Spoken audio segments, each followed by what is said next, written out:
India Pakistan की लाइकिबा conflict adu ceasefire porakibada ngairi Bangladesh की माइकेदी मकोगी saknaiba miyosing माइकेदी nahunana amuk Kolkata fawbu loksinbagi oiba wafamsing amuk fongdokpa horakle Nakalamurom India Pakistan की oiba conflict asi thokraba matungda Pakistan hairiba country asidagi ningtamba country amagi damakta lan changsilliba Balochistan Liberation Army na India da khulaising mateng tawinabagi damakta wafamsing fongdorakpa Mata asida USA की माइकेदी Pakistan da IMF की loan फंगन खरबा मतुंगदा बांग्लादेश हाइरिबा country असिदसु IMF तगी $1.3 billion की ओइबा लोन क्लियरेंस फंगनदुना लाकदोरिबा जून अमसुंग जुलाई की ओइबा मतम असिदा सुक्सोइ सुइदना पैसा फंगदोरी खुदिमपु अनोबा वीडियो मदा अमुक हना तोराम नोक्सुरु इंडिया अमसुंग पाकिस्तान की ओइना लाइकिबा कॉन्फ्लिक्ट अदु सिजफायर पुरखरबा मतुंग असि इंडियन सबकंटिनेंट असगी मनुंगदा लाइरिबा कंट्रीसिंग असगी मरक्ता लाइरिबा रिलेशन असिदा लाकिबा अनौबा डेवलपमेंट खरा यंगबिनसी इंडिया की युमथंगनदुना लाइरिबा मतम अमक ईस्ट पाकिस्तान ओइरंबा बांग्लादेश हाइना ngasi खंगनरिबा कंट्री असिदा मोहम्मद यूनुस की ओइबा अनौबा लेंगा अमा हेक लाखिबदगी इंडिया का लाइरिबा रिलेशन असि अदुकी मति यामना फट्रे हैबसी अखोइना ममांगदा हंजिन हंजिन खंगदुना लाक्रे ngamkhai yoibe yenaba kaya ama security personnel dagi hendokuna micham praja fawba yauduna ngamkhai da unkhatna khiba india gi oiba mafams kaya ama lokshin gani haiba wafam sing karigumba pakistan da attack tawba taragadi handaki oina laikiba conflict adu da su notice asi capture tawgani haiba wafam fawba kaya ama phongdokna khi masigi makha tarakpa khongtha ama oina india amasum pakistan gi oina laikiba conflict adu leiringai gi matamda tuminna leiruraba bangladesh hairiba country asidagi amuk ceasefire hek lakibaga Bangladesh की Islamic cleric ओइरिबा यामना ममिंग चटपा मफम अदुगी मौलाना अब्दुल कुदस Farooqui हाइरिबा मियो सिगी माइकेरी माकी YouTube channel दा करीगुम्बा बांग्लादेश की लाइरिबा military की माइकेरी की India लौसिनबगी दमकता अयाबदु पीबा तारगदी हौजिक ओइना यामना मरु ओइ हाइना खन्नरिबा drone fighter jet अमसुंग यामना खुसु खुलाइसिंग असि सिजिनबगी मथौ तादे महाकी माइकेरी की suicide bomber सिंग थारबा मतुंगदा कोलकाता हाइरिबा मफम असि इराइ लाइना लौसिनगनी हाइबा वाफम असि फोंदोरखरे हाइरिबा मियोय असि मोहम्मद यूनुस लाक्रबा मतुंग असिदा इंडिया की अगेंस्ट अकन अकनबा वाइसिंग फोंदोकपगिना चिंगबा पब्लिक की लेरिबा सेंटिमेंट सिंग असि एंटी इंडिया ओहिनबगी दमकता वाफम सिंग फोंदोकपदा ख्वाइदगी यामना मसक नाइबा मियोय अमा ओइना हंदक अदमक उरखिबनी इंडिया अमसुंग बांग्लादेश की ओइना लेरिबा रिलेशन याम फटखिदबा ngamkhaida BSF amasung Pakistan की लेरिबा border force BGB गा मुक्नबगी ओइबा मतम सिंग अदवाइदा रिटायर्ड मिलिटरी जनरल बांग्लादेश की माइकेदगी असम फावबु लौसिनगनी हाइबा मकल मखा क्यागी ओइबा वाफमसिंग असि फोंदोकपसिंग अति यारिबा मकै महाकी चैनल असिदा प्रमोट तौदुना अदमक लाखिबनी हंदक महाकी माइकेदगी फोंदोरक्लिबा वाफम असिदा सुसाइड बॉम्बरसिंग थादुना चथबा अटैक हाइबा असि तालिबान की माइकेदगी ममांगदा यामना कन्ना चथरंबा मखोगी ओइबा लान की ओइबा टेक्टिक अमखकनी अफगानिस्तान हाइरिबा कंट्री सिंग असि तालिबान लौसिनदुना मखोइना लेंगाक पाइदुना लेरे अदुबु मतम अमदा मखोइना मसिगी फिबम मसि यौरक्ट्रिङैदा सुसाइड बॉम्बिंग ओइबा अटैक असि यामना कन्ना चथरबी हाइरिबा टेक्टिक असि लाकपना मरम ओइदुना बांग्लादेश की ओइना हौजि ओइरक्लिबा तंगदु लैतादबा फिबम असिदा करीगुम्बा टेरर हब अमा ओइरकद्रा हाइबगी ओइबा वाफमसिंग एक्सपर्टसिंग माइकेरिगी अदुमक थमनरक्ली USA की हौजिक लेरिबा डोनाल्ड ट्रम्प की ओइबा एडमिनिस्ट्रेशन की ओइबा लंगा असि इंडिया की ओइना लेरिबा मोदी गवर्नमेंट असि यामना मरी चटपा हौजि फाउबगी ओइना US अमसुंग इंडिया की ख्वाइदगी मरी फबा मतम अमा ओइरी हाइदुना मियोय क्यामगी माइकेदगी फोंदोकनदुना लाक्लिङैगी मतमदा इंडिया अमसुंग पाकिस्तान की ओइना लैखिबा conflict अदुदा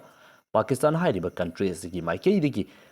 Pakistan लोमदगी Lakpa terrorist सिंगना India की मिचम क्याम हातखिबगी ओइबा थौदोकसिंग लेना लेना मदुना मरम ओइदुना लानफम अमा ओइरकपा याबगी कॉन्फ्लिक्ट अमा लेरिंगी तांजादा IMF तगी पाकिस्तान की दमकता अदुकी मति यामलबा सेनफमसिंग बेलआउट तौखिबदा इंडिया की माइकेदगी यामना पेंदबगी ओइबा वाफमसिंग फोंदोखिबा लैख्रे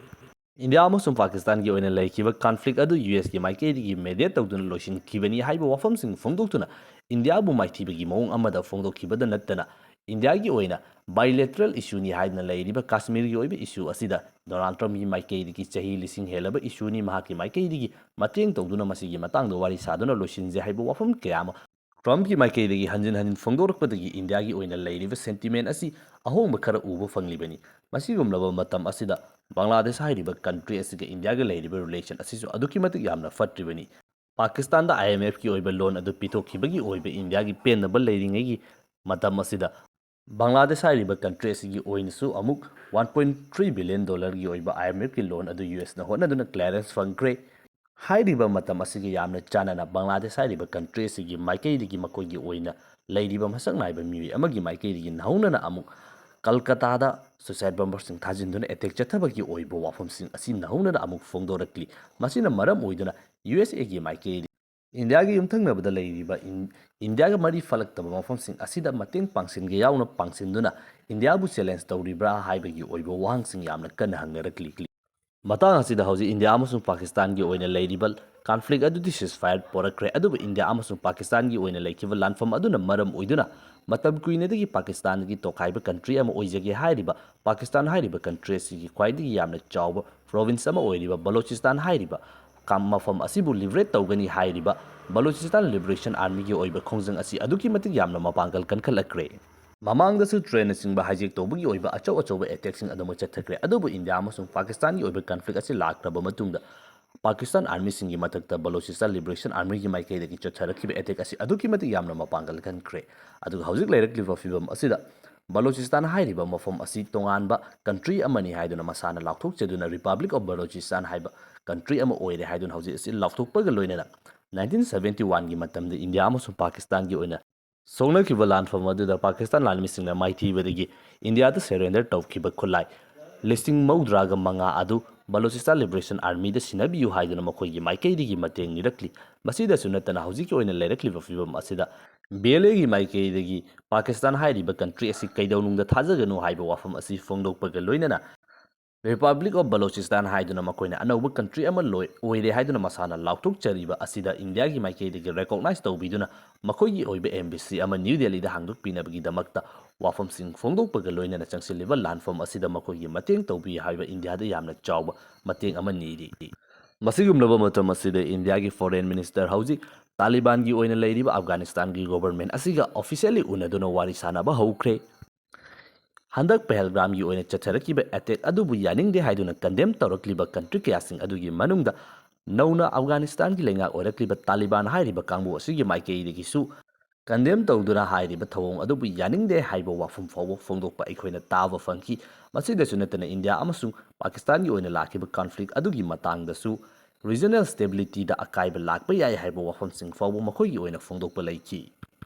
Taliban hairiba kangbu asi matam amada suicide bombing tawduna makhal makha kayagi oiba micham fawbo yauna terror attack kya ama chatharuba matungda chahi kaya ama lanthengna ngasi Afghanistan hairiba country asigi lengak paiduna leiribin hairiba kangbu asigi maikeirigine Pahalgamda chatharakhiba attack adubu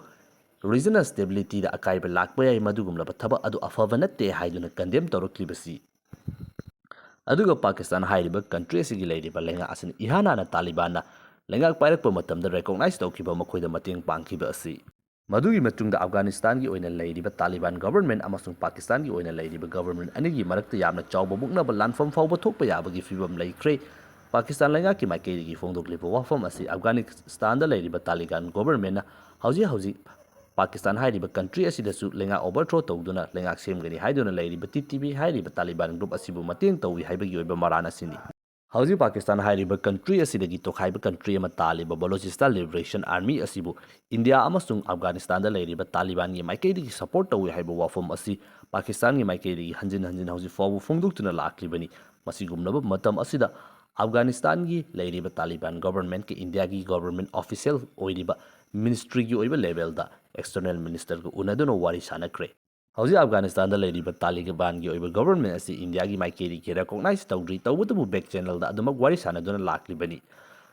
Taliban gi maikeri gi hauji India da embassy hangdoktuna makhoibu recognize tawbinabagi oiba demand sing matam kuinadigi laklibani adubu hauji fawba India gi maikeri gi accept tawdri Zero tolerance to terrorism hairiba wakhalon asiga leiriba India lenga asiga Afghanistan gi oina leirakliba Taliban gi oiba government asiga lakliba relation asi minister fawbu gi oiba level da meeting tawduna yamna dinaksile adubu makhatana kari oirakpano haibadudi interesting oigedawri